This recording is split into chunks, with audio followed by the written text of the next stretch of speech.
Hey everybody, welcome back to James Draws Everything, drawing every country in the world's flag. And today, going to be going into North Africa, and we're going to be doing a pretty big one here. We're going to be doing the country of Tunisia.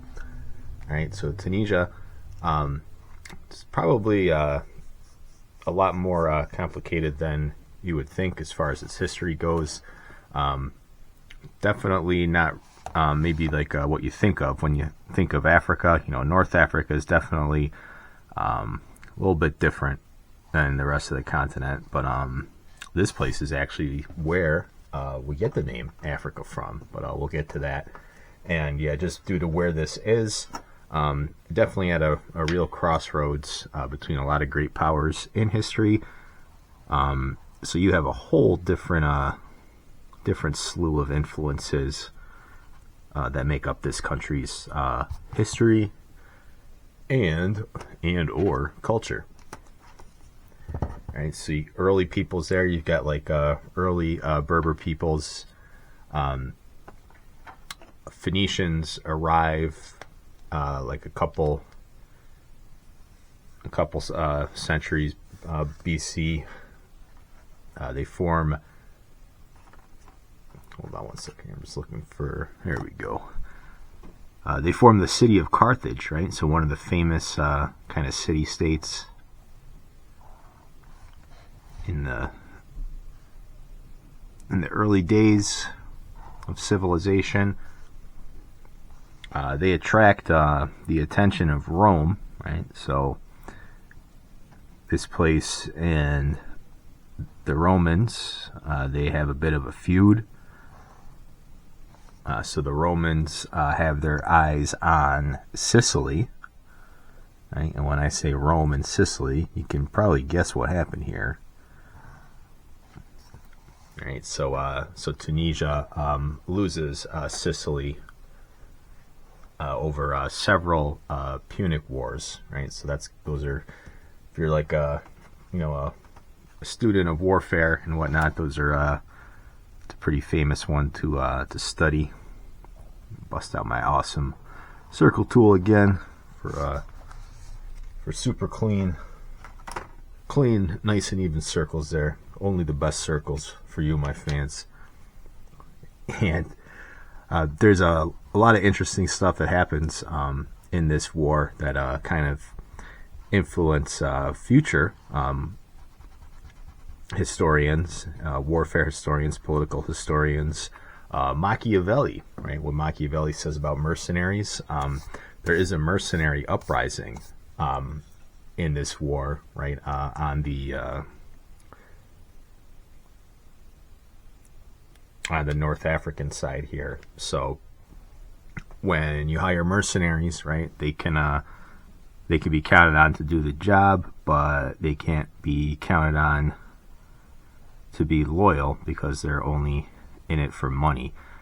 And Machiavelli writes about this in a lot of his political thought, and that doesn't have to mean just warfare, right? That can just mean people that are only brought into your country for economic reasons. And I'll let you finish your thoughts on that one, because that gets outside of the scope of what we're doing today. But I think you know where I stand on that and what I mean. Wink, wink, nudge, nudge. Hannibal, right? So Hannibal goes into this Roman Sicily here with the elephants, right? He brings some elephants into the Roman Empire. So people riding elephants into war. That's pretty metal, right? That's cool. And yeah, Rome ultimately wins out that war, right? And it's not just one war. This is a series of wars. You could probably say there was 3 Punic Wars in early history. And so that leads to them taking some of this land. And it's becomes a Roman province of Africa, right? And then, of course, later on, this entire continent is called Africa. So that's kind of where that name comes from. So with the Romans, right, you get a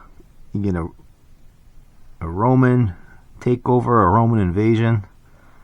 That always means you get a side order, a side dish of Christianity. So this is where Christianity spreads into North Africa. So again, important trade route, important port, like on the Mediterranean Sea. So a lot of different cultures, right, come in through this area. Then as the Romans, develop their civilizations, and through their decline, you've got Carthaginians, Romans, Vandals, Byzantines, various Arab and Berber groups, all kind of passing their influence through this country, or this future country. And then this kind of starts to solidify into what becomes modern Tunisia around the 7th century, right? So this is the rise of Islam. So Islam is brought to the region, and you have some resistance to that, of course. So it goes kind of back and forth between Berbers, the Ottoman Turks, the Spanish.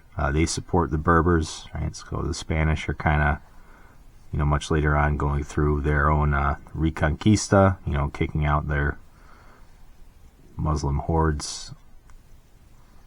So Spain kind of gets some influence in this area as well. But it really kind of settles down once the Ottomans expand into North Africa, right? So this is kind of the Arab world's a little complicated, right? So there's there's Arab countries, and there's like in the Middle East, but then there's you would consider this Arab as well, North Africa, the Maghreb region. So yeah, it's a lot bigger than just the Middle East when you talk about the Arab world. And this is kind of where the legend of the Barbary Pirates comes from, right? So this place is actually the very first country that the United States goes to war with, right? Good old Thomas Jefferson and the Barbary Pirate Wars, right? So when you pass through this part of the world, you had to pay them Barbary Pirates tributes. And Mr. Jefferson was eventually like, screw that. We don't owe you guys jack. And started a war with them. And that kind of put the U.S. on the map, right, as somebody that suffers no fools. You're not going to impress our ships. You're not going to bully us around just because we're new to the party here. But then also to give this place credit, they're one of the first international powers to recognize United States independence. So kind of goes both ways there.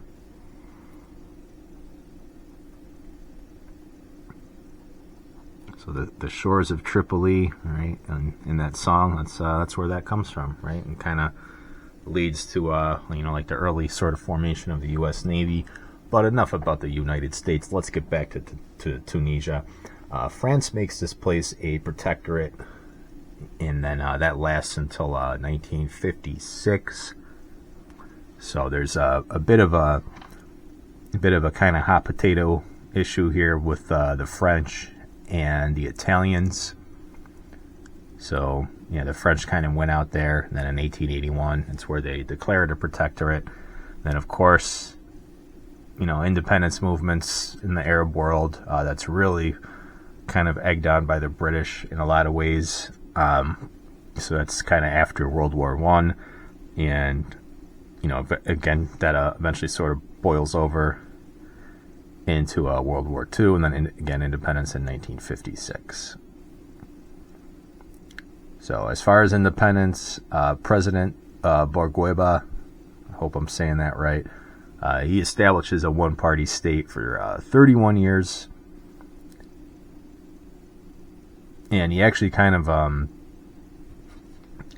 makes this place more like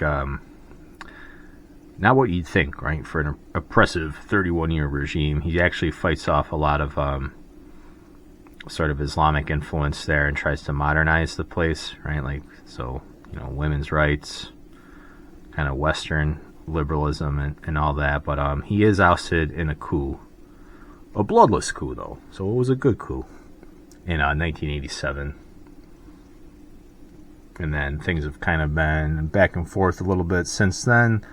This place was kind of a hot spot during the Arab Spring, right? So the Arab Spring, something else there, you know, in my opinion, not organic, egged on by foreign interventionists to kind of deliberately weaken some of these states before bringing them into the global empire. But that's a whole other story. But yeah, Tunisia is it's interesting, right? So it's definitely one of the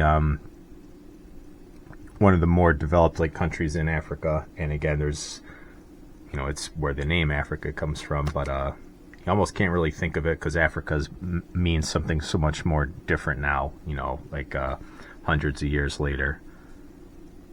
But yeah, North Africa, especially this region, is kind of its own thing, right? And it's a pretty cool place as far as, you know, its culture and history, just because there's so many different peoples that have kind of passed through here